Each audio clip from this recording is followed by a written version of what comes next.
और इसी के साथ आगे बढ़ेंगे। खबर है राजधानी भोपाल से, जहां फॉरेंसिक साइंस यूनिवर्सिटी खोलने के लिए उप समिति गठित की गई है।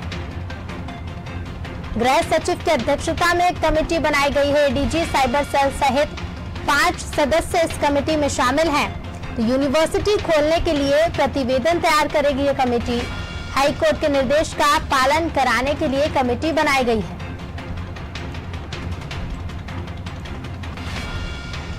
एसीएस की कमेटी को रिपोर्ट सौंपेगी उप कमेटी। 16 नवंबर को कोर्ट में रिपोर्ट पेश होगी। 5 नवंबर तक सरकार को कमेटी रिपोर्ट सौंपेगी।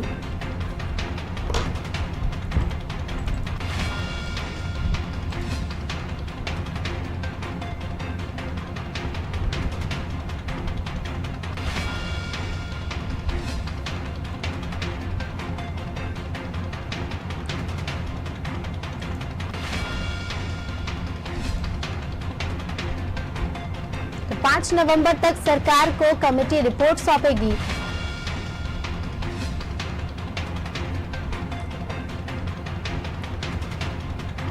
गृह सचिव की अध्यक्षता में कमेटी बनी है, जिसमें एडीजी साइबर सेल सहित 5 सदस्य शामिल हैं।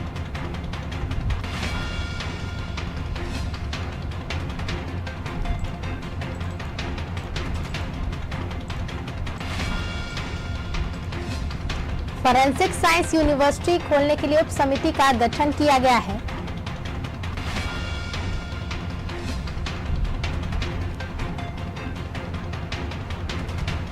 यूनिवर्सिटी खोलने के लिए ये कमेटी प्रतिवेदन तैयार करेगी। खबर पर अधिक जानकारी के लिए हमारे साथ हमारे ब्यूरो हेड ब्रजेश चौकसी जी जुड़ चुके हैं। ब्रजेश जी, फॉरेंसिक साइंस यूनिवर्सिटी खोलने के लिए उप समिति का गठन किया गया है। गृह सचिव की अध्यक्षता में एक कमेटी बनी है।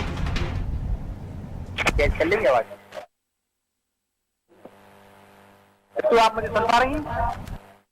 जी जी ब्रजेश जी, आपको मेरी आवाज मिल पा रही है? जी, फॉरेंसिक साइंस यूनिवर्सिटी खोलने के लिए उप समिति का गठन किया गया है। गृह सचिव की अध्यक्षता में ये कमेटी बनाई गई है। किस तरह से पूरी रिपोर्ट सौंपी जाएगी और पेश होगी ये रिपोर्ट?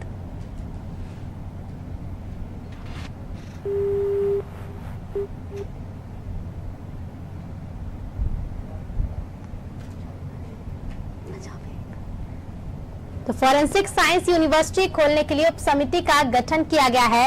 गृह सचिव की अध्यक्षता में ये कमेटी बनी है। कमेटी में एडीजी साइबर सेल सहित 5 सदस्य शामिल हैं।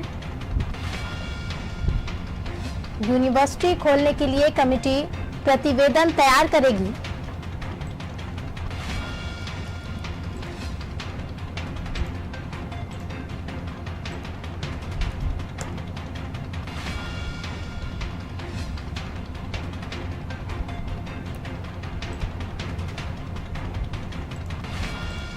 यूनिवर्सिटी खोलने के लिए कमेटी प्रतिवेदन तैयार करेगी।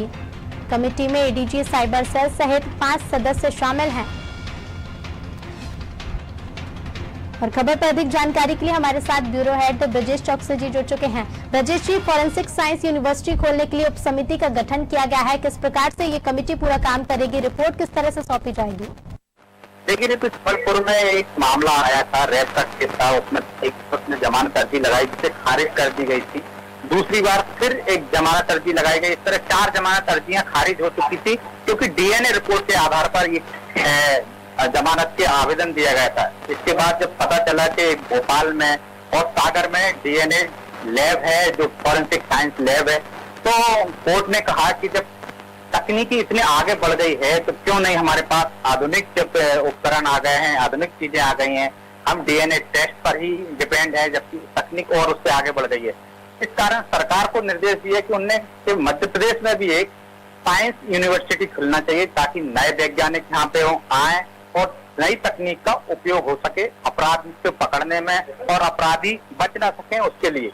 इस कारण ये सुझाव दिया गया था। उस पर उन्होंने, कोर्ट ने ही निर्देश दिए गए थे कि एक कमेटी बने। 3 सदस्यीय कमेटी बनाई गई थी कोर्ट ने, जिसमें गृह सचिव थे, एसीएस, गृह, डीजीपी और लाभ विभाग के आला अफसर थे। 3 सदस्यीय कमेटी बनाई गई थी।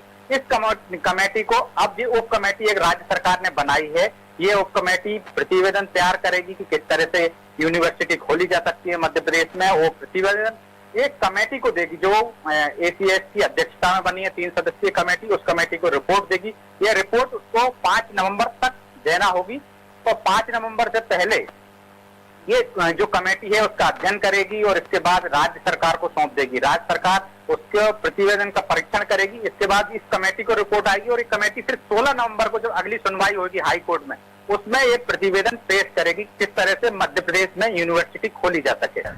जी बिल्कुल ब्रजेश जी, बहुत बहुत धन्यवाद आपका तमाम जानकारियां हमसे साझा करने के लिए। तो फॉरेंसिक साइंस यूनिवर्सिटी खोलने के लिए समिति का गठन कर दिया गया है। गृह सचिव की अध्यक्षता में ये कमेटी बनाई गई है।